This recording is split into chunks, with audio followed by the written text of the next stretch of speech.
welcome everyone to today's webinar, which is a little different. It's not about just theory of music, but we thought this time we should address it in another way.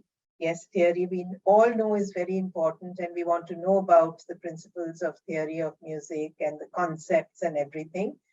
But we thought this time that why don't we show how it can be used in your playing and how important it is to use it in your playing. Any pieces we play contain an enormous amount. Their base, the bedrock is theory. And if we don't understand that and how it is applied in our performances, we will not be doing justice to the composer's composition or any concert you are giving. So we decided to take pieces from our syllabuses in the various instruments and apply the music theory and show you how it makes a difference to your interpretation, your confidence when you're playing, your understanding of the piece. So we decided to apply it to pieces. And we divided it into two parts, today and Friday, because we have taken about 5 or 6 instruments and tried to give you pieces from different levels of these instruments and apply the theory concepts to them. So let's move on.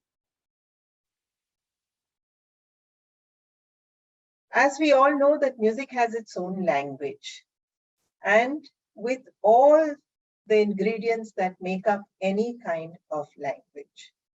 It does have a script, it has grammar, it has structure, it has vocabulary. And all this together is the theory of music.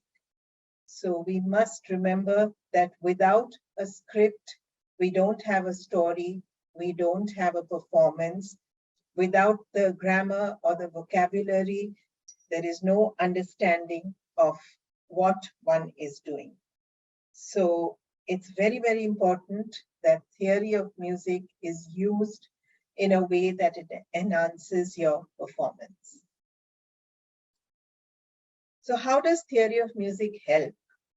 It helps you to play an instrument proficiently, perform expressively, and the most important thing I would say is to understand the music we play and listen to. And it is so essential to know this language called theory. Let's just have a look and ask ourselves that should theory be confined only to theoretical knowledge? Or should we apply it in our practical work as well, which is what this webinar is all about. We know that it's not only about music literacy, it is music. It is what enables and empowers us to put into practice the script that we spoke about, the concepts and the context, and that is what we communicate as performers.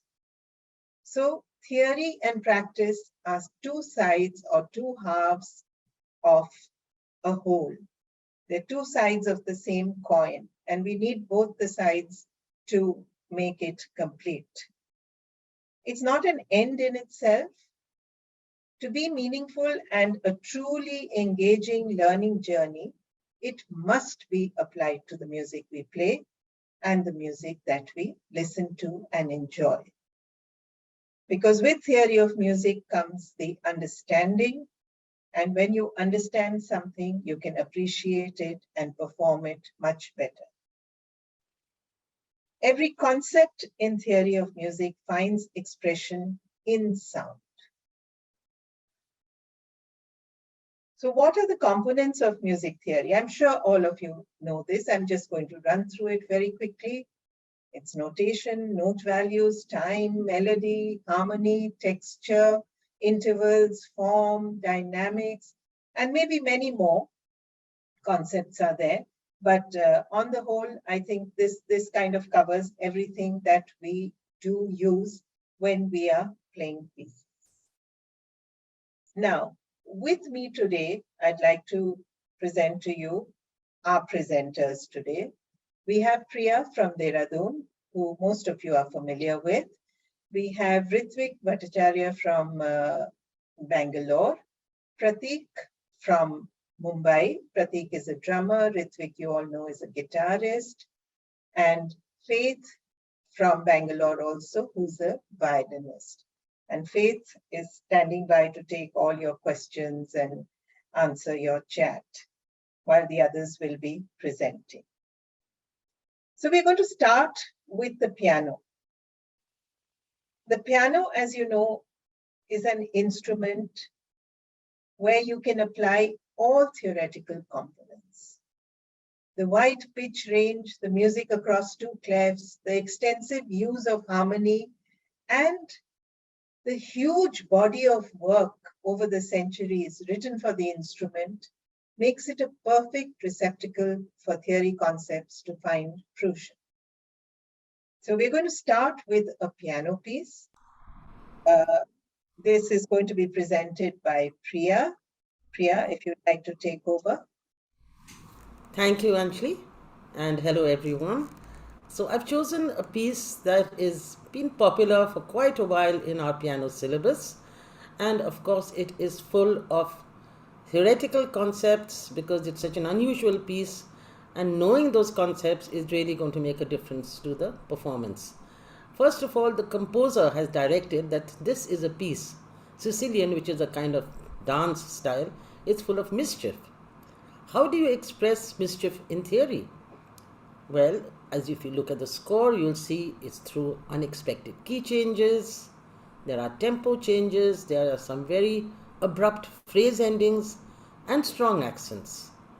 To understand, to communicate the spirit of fun, there are some theoretical concepts in this two-page work that should be known. The time signature, or rather time signatures, since there's more than one, definitely key signatures and how they keep changing, many dynamics, the shifts there, the articulation, the harmony of course, ornaments, and concepts like diminution as well as terminology all find a place in this work and all need to be known.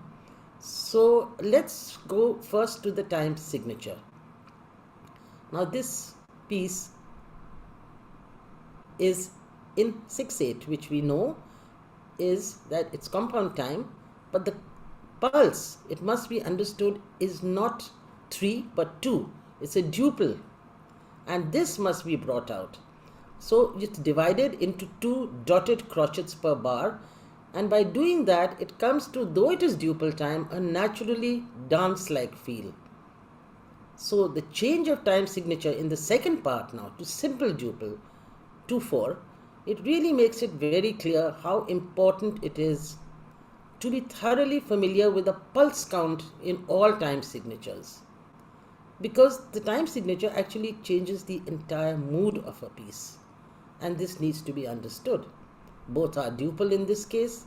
One is dance-like, one is much brisker and more march-like. So let's go on now to the key. Again, some very interesting things here.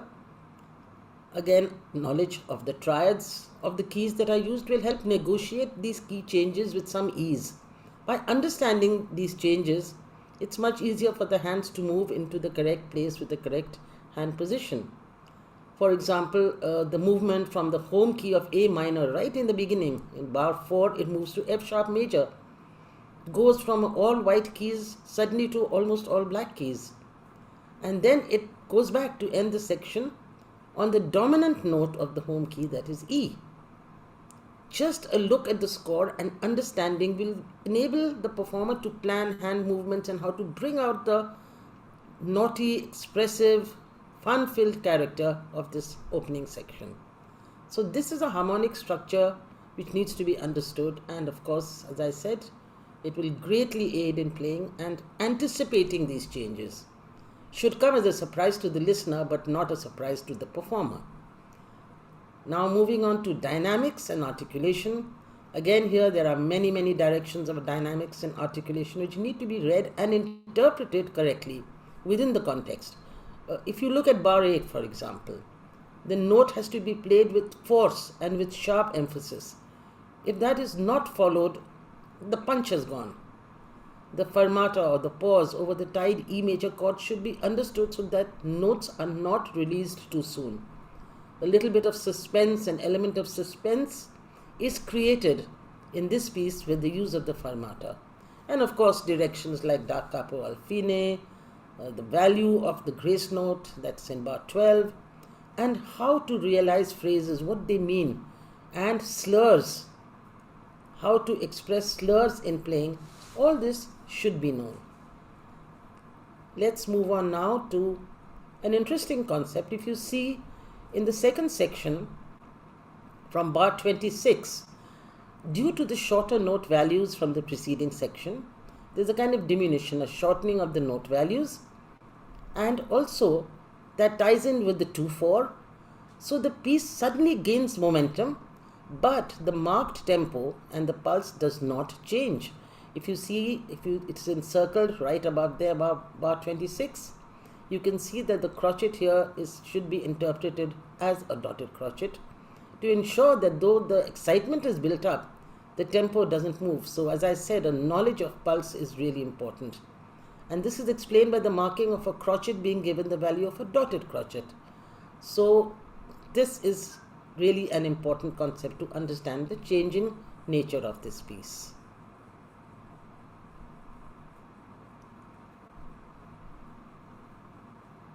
Just to demonstrate this a little further, I'd like to just show you how this happens.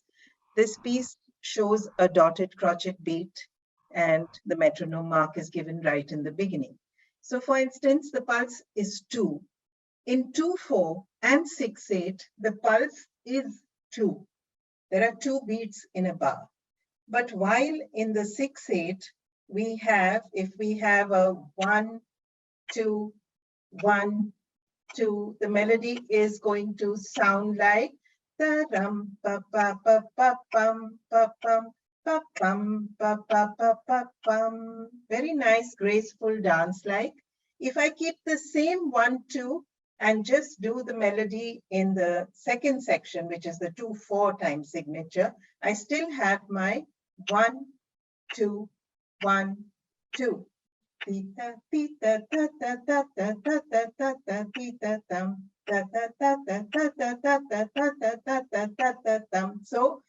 you get that feeling of movement, and without the pulse having changed, you have got a different flavor in the piece. So that is what diminution is, and it's important to understand that.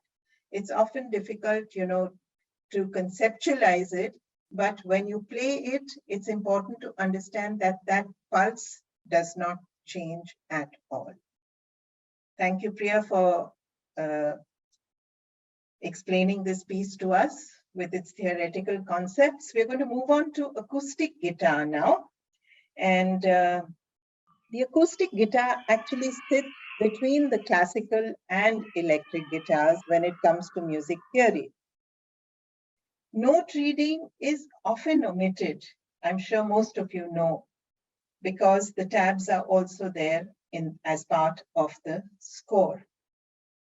However, knowledge of theory and its application to the playing will make the performance well thought out and understood.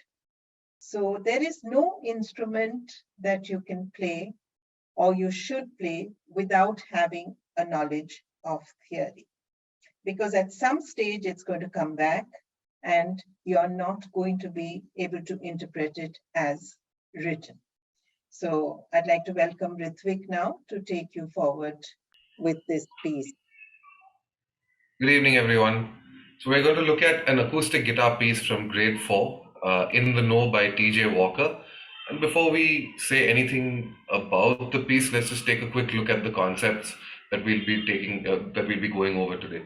So we have the style and the genre, we have timing and rhythm, we have chords and voicing, dynamics and accidentals. all these add up to kind of form a piece in this particular style, which is relaxed country. And hopefully by the end of what I say, you'll have an idea of why. So the first thing that we need to know about this piece is that it's a relaxed country song, and the genre is characterized by long sustaining notes, notes kind of ringing out into each other to form broken chords and arpeggios, and to kind of make a full sound rather than sound like just a solo instrument. And of course, we employ the use of Travis picking here, which is similar to an Alberti bass style, where the bass is rhythmically in straight quarter notes. If you can take a look at bar one itself, we can see a bunch of alternating A notes, one in the lower octave and one in the higher octave, and they're all to be played with the thumb. So this is a characteristic feature of Travis picking, where we play rhythmically very strict notes following a single rhythmic subdivision throughout. Moving on to the next slide, we're going to take a look. Yes, go ahead. I think we've moved forward quite a few slides, ma'am. Sorry. No problem. Yeah. Is it this one? Chords and I voice? think it was one before that, timing and rhythm. Yeah. Yes. Right.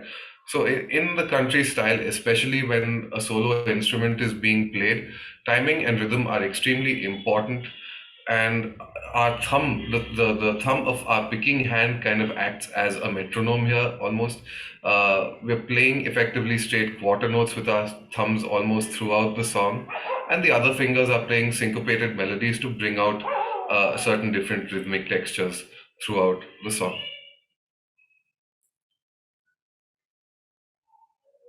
Moving on to chords and voicing, you can see throughout the piece that there have been a lot of places where there are position markers, even over notes that could have been played in the open position or the nut position. But using these specific positions gives us a bunch of bar chord shapes that help us let these arpeggiated notes ring into each other and make it sound full and warm, and it kind of adds to the melancholic sense of the song. We can see a couple of legatos in bars 18 and 22 as well, and these slurs kind of break up the texture from a strictly picked or plucked sound to a slightly more vocal tone that makes it a little more expressive as well. Moving on to dynamics and accidentals. Dynamics almost throughout the piece are mezzo piano and piano, as you can see. There's just one section in the second line of the second page. From that part onwards, it's played forte. And the reason I believe why these contrasts are important is for us to reinforce that sense of melancholy as well. The fact that the rest of the piece is mezzo piano and piano is kind of reinforced by this contrast over here, and these changes in mood, these slight changes in mood kind of accentuate what our song is originally about, what the feel of the song is originally about as well. And you can also see a bunch of strategic accents and staccato notes played in turnarounds in bars 8 and 36. Also helps us to bring out the style, helps us to bring out the style of the piece, or helps us hear the style of the piece a little more easily. In terms of country music, let me just quickly explain what a turnaround is. In blues and rock and roll and country music, a turnaround generally refers to a movement from the dominant chord to the tonic chord. And in the country style specifically, that kind of movement generally involves either an ascending chromatic line or an ascending line of scale steps. So if you can take a look at bar 8 and bar 36, we can see a lot of chromaticism going on over here. And these turnarounds are very, very characteristic of the country style. You cannot mistake it once you listen to it. Finally, we move on to note reading. There's a lot of attention that's being paid to accidental notes throughout the song. We have flat thirds and flat sevenths that are being used alongside their natural counterparts. And of course, chromaticism and parallel motion, like we were talking about in the turnarounds, in which are most obvious in bars 8 and 36, but they've been employed a little more subtly throughout the song to make it sound more country. And of course, the major 9 chord at the end of the song adds to the sense of relaxation and calm. The interesting thing about using majors, sevenths, and using extensions like the 9s, 11s, and 13s is that they shade our otherwise plain bright major triad uh, in very specific ways. So, using a major 9 in this case, when we are playing an A major 9 over an E, we're employing the G sharp and the B notes quite a little bit as well, and the seventh and the second note of the scale kind of darkens the brightness of the straight A major triad, and it just helps to sound a little more mellow. By the way, just an interesting fact before I leave, the key signature does say it's E major, but this is more of an A Lydian sound, which I find very, very interesting. Ma'am, you're on mute. Thank you so much, Ritvik. Thank you for this. So you see that theory is something sometimes we take for granted, and sometimes we don't know what it is, and we just play something the way we have listened to it. And something like the simple thing like a major 9th chord may not be so simple for somebody who has no knowledge of theory. So it's so important to understand a piece, to be able to play it well and to interpret it. And so it's equally important to know your theory, to be able to do this. So we're going to move on to singing, which we have 2 songs here. They're going to be presented by Priya and me. You probably want to know why we are doing singing. We don't know, we're not singers. Our subject in music is the piano, both of us. But we are able to do this for you because we have very strong theory base. And we know what is theory of music and how it is applied in the different instruments. So we are able to do this for you. I hope we can do it comprehensively.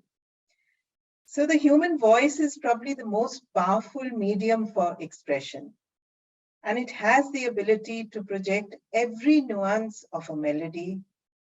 Understanding and knowing terms and recognition of intervals is crucial to achieving pure and expressive intonation. Singing is something that a lot of people do without knowing any note reading, because singers have a great ear and they are able to replicate whatever they are hearing almost identically. But it still doesn't take away from the fact that to be able to do it very well, you need to have a knowledge of theory of music. So what are the theory concepts? We've chosen this song from grade 2. It's Evening in Autumn. The theory concepts here are, of course, terms, intervals, triads and inversions, knowledge of the key, as well as articulation, all required to be able to sing this song the way it is written. So let's look at each of these in turn. I'm sorry, I lost my power for a bit there. I hope there wasn't a break in the sound. Okay. There was. Okay. So this is, the title itself tells you that it's a highly expressive piece. Evening in autumn. The sun is setting. You can have a whole story around that. You can imagine the picture this title conveys. And to further enhance that and to make it more obvious, the marking here is andante sostenuto. So terms like sostenuto and towards the end, morendo, all need to be understood to express this very beautiful song. Intervals should be identified on the score for practice and accurate pitching. Singers do everything by intervals. They sing, they know their intervals really well, but you must be able to recognize the interval. Just hearing it is not enough. I feel reading it is very important. There's perfect fourth in bar 8. There are thirds in bar 16 and fifths in bars 23 and 24. So sound knowledge of intervals and what they are, of course, major intervals, minor intervals, will definitely help in the pitching. Broken triads and inversions should be identified, and this will enable correct practice. So if you look in bar 8, I have circled a broken triad. So I don't know if you can see it very clearly. Maybe you can just put in the chat box what this triad is. Take a shot. Is it a root position? Is it an inversion? And what is the triad? Remember to look at the key signature when you do that. I don't have very many people. I don't think anybody's put it in the chat box. Any answers, Faith?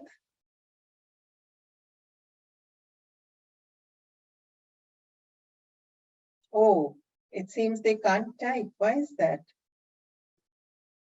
That's surprising. Well, I got something here. It's blocked. Okay, I'll look into that. But of course, I'm sure somebody's put it in the Q&A. E flat first inversion. Chat box is disabled. Okay, I need to check this settings here. Okay, so it's good to know that this is a first inversion, and all singers know the sound of a first inversion broken chord. Knowledge of keys, majors, and their relative minors will enable fluent and confident melodic switches. It does modulate briefly to the relative minor C before returning to the home key, E flat. Being aware of this will help to interpret the melancholy autumnal feel. And of course, knowing the function of slurs and tied notes will aid in achieving good breath control, which is so important for singers. So that was a grade 2 piece. We are now moving on to a grade 3 piece, which Priya will do for you all. Thanks, Anjali. Yes, another lovely piece. When I was 1 in 20, based on a very famous poem, and the concepts here are time and key changes, many time changes, as you will see, and dynamics. Now, it's very interesting that the theory is actually reflecting the lyrics. It is the constantly changing 2-time and 3-time is actually all about a dialogue between the wise man in the song and the young man who is foolish and doesn't know any better. So, this is how theory is used not just for melody, but also even to convey something like the lyrics of a song. So the sound knowledge of the difference in the placing of the strong beat in a 2/4 and the strong beat in a 3/4 is really essential to bring out the duple time, which is brisk, and the triple time, which is a little more leisurely, a little more lilting. And by doing so, you get a very convincing interpretation of the lyrics. Similarly with dynamics, we can see over here that there are some very subtle, some nuances, very subtle changes, but those have to be realized by a singer. For example, between a piano, which of course we know is soft, and a pianissimo, which is very soft, the singer needs to put a lot of skill and understanding. So it's good to be able to read those. And the performance direction, as for the previous song, is andante sostenuto, which means that the song should have a thoughtful, almost leisurely pace to it. It's not a marching kind of song, it's not brisk. It is much more sustained in tone. So, therefore, you see that the sound knowledge of such terminology, both for conveying tempo, for conveying mood and articulation, are needed for a good interpretation. And when we come to the key signatures in this, their changes must be identified because these kind of devices, every change of key and therefore the subsequent change of harmony, as well as a change in the melody, they have a great impact on performance. If you look at Bach 33, only one note, B, has been changed to B flat. Now that takes the key, the home key of G major, very briefly into this parallel minor, and that imparts a kind of melancholy, almost feeling of heartbreak, of emotion, major to minor, just achieved by that one note, but that function of that change. It's not just that it's changed, but understanding the function and then expressing it in the song is needed. So, reading and decoding the written score really is what makes for a truly personal and a musically informed performance. Thank you, Priya. We are moving on to the last instrument today, the drum kit. For drum kit, do you think theory is needed? I know you can't put anything in the chat box. I'll have to check my settings. Something is wrong there. But a lot of people do feel that theory is not needed if you're learning the drum kit. Any instrument you learn, whatever it is, will be better off for knowing theory. Now, the drum kit is purely a rhythmic instrument. It doesn't have a melody line. It supports a melody line. This is opposed to most other instruments which are melodic or are a combination of rhythm and melody. However, the basic concepts of note values, rhythm patterns, terms, styles are very important to be able to play this instrument to its full potential. So we have two pieces for you here, which Pratik is going to decode using the theory concepts in these two pieces, and which you will also hear at the end of the piece. Thank you so much, ma'am. Good evening, everyone.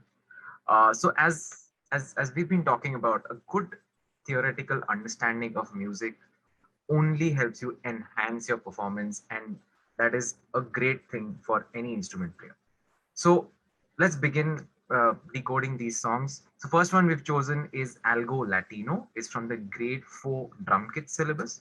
Now, the name itself suggests what's the style of this song. So it says Algo Latino, so this is a Latin style.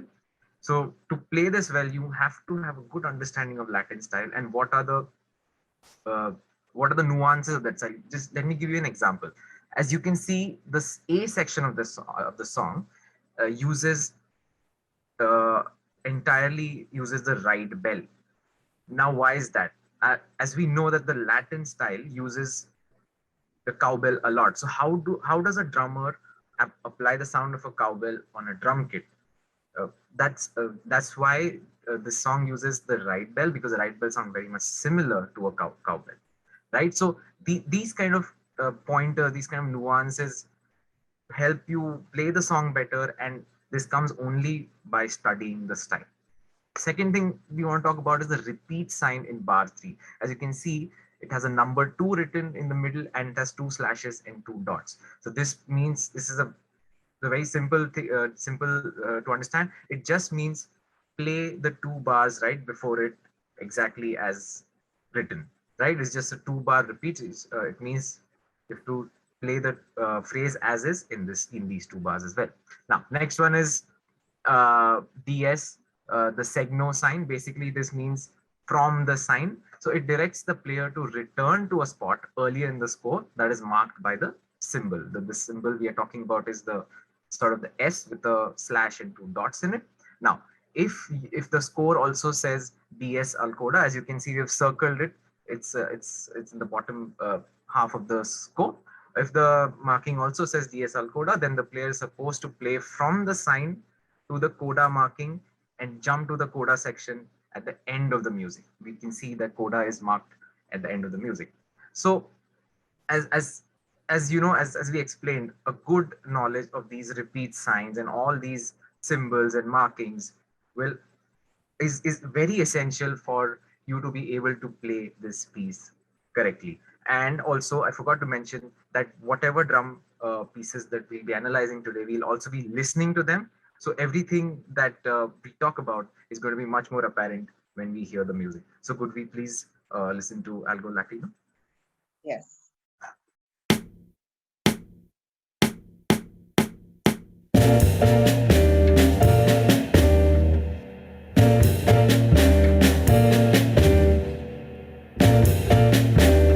Here comes the repeat.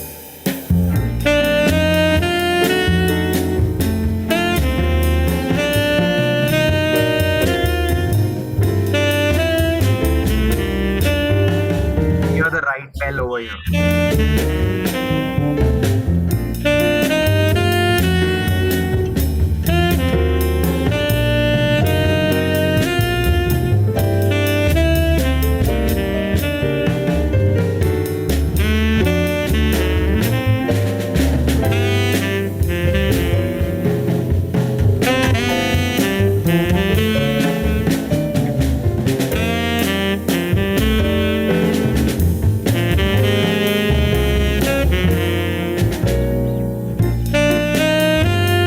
Gone back to the time.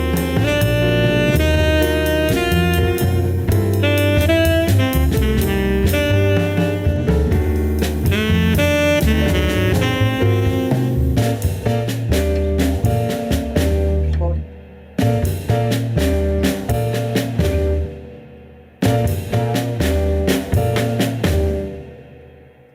Nice. Yes, that was really interesting. I mean, one got a much better concept of this piece after listening to it, and with the circled terms and everything pertaining to how this piece is going.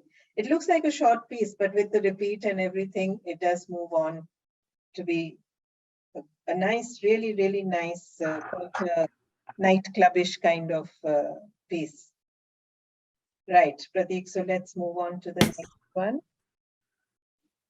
All right. So next up we have Overture from grade 6, again drum kit syllabus. Here I would like to point out that Overture means beginning of something bigger, and this song is from a 80s Broadway musical. And I just want to quickly point out that this is the best part about the drum kit syllabus. You get to play such a variety of song. We just heard a Latin song, and you get to play a Broadway, and so, there's jazz, and that's a very good part of the drum kit syllabus. Now, let's talk about this piece. So this piece has a lot of theoretical concepts, and there are quite a few terms that must be understood. Stuff like performance directions, musical terms, dynamic markings, rhythmic features, and the metronome mark, of course. So let's dive into it and see the details. All right, rhythmic features. Ties. As you can see, bar 8 onwards, there are these uh, ties in the song. So basically, these ties are supposed to be played on the cymbal, and they're supposed to keep the sound continuously going and rolling. So they create that effect of something that's extended or sustained for a long time. And next up, we have triplets in bars 14 and 89. Obviously, triplets create that rhythmic excitement, and in order to play the triplet correctly, one should understand how to play a quarter note triplet properly.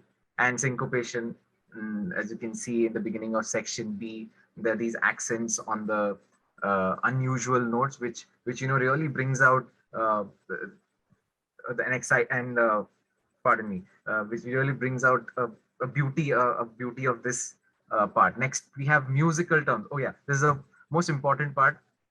I would like to start the musical terms by explaining Bright Show 2. As you can see, just above section A, the Bright Show 2 is written. Now, what does that mean?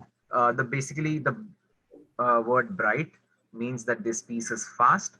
The word show tells the player that this is a musical theater song or a Broadway song. And the number 2 tells the player that this is a 2 in a bar or a 2 beats or pulses in a bar feel. Again, this will be much clearer when we play the song. Next up, we have a sforzando piano, as you can see in the first bar. This basically means it's like a direction given to perform. the indicated note of a composition with a particular emphasis on the first note and followed by a sudden decrease in loudness. Now, how does a drummer go about doing this? As you can see, that note is played on the floor tom. So in order to observe a sforzando piano, the drummer would hit the first note of the roll loudly, and then all the consequent notes in the roll would be softer. And next term that we would like to talk about is the rallentando. It's basically a direction given to perform the indicated passage of a piece with gradual slowing of tempo, right? Now, basically the drummer has to gradually slow down over the next bar till the next tempo marking is presented in the score, right? Is it this marking is particularly important in this piece because it comes quite a few times, right? Next up, we have a tempo. Now, what does that mean? It's a direction given to the performer to return to the original tempo after a deliberate slowing down or after a deliberate change in tempo, right? Basically, the performer goes back to the tempo of section A, which is 156 BPM. All right. Then we have maestoso. Basically, it's Sorry, that part is not there. It was there in the first part of the piece. There's a little bit which says maestoso. Yes, it's in the F section of the song, right? Basically, it tells the performer to perform this passage in a dignified or a majestic manner. Now, how would a drummer go about playing that? Right now, this marking comes in the F section of the song, which is the last section, last piece. So you can think of it as an outro. So to make your playing majestic or dignified, the drummer could simply hit the cymbals louder than all the previous sections, and that would increase the dynamic level a little. And as far as the texture of cymbals is concerned, this is the brightest part of the drum kit, and it would convey the majestic playing very well. Last off, we have the dynamic markings, fortissimo, mezzo forte, mezzo piano, and this song has quite a few crescendos and diminuendos. These are very, very important. These are extremely important to convey the movement in the song.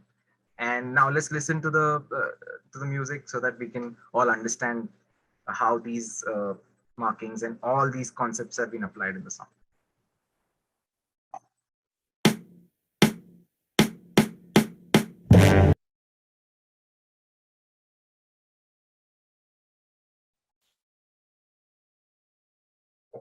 Sorry, just 1 minute.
Well, that was a nice way to end this.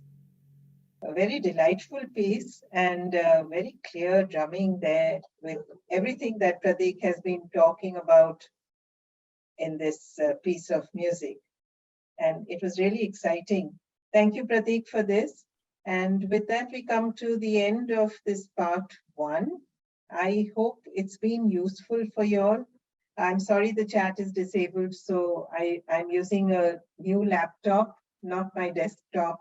So I think I didn't carefully check that the settings are not in the correct place. So I'll have it all fixed by Friday. So on Friday, we will be featuring classical guitar, violin, a couple of more pieces from piano, electronic keyboard will come in on Friday, and acoustic guitar, another piece from the acoustic guitar syllabus. So if there's anything in particular you might want to hear, you can mail us or just hear about or know about, or you have questions, go through pieces, just send us a mail or drop us a message, and we'll try and feature it in the webinar on Friday. So thank you so much, everyone, for attending, and have a good night, and we'll see you back on Friday. Thank you, team.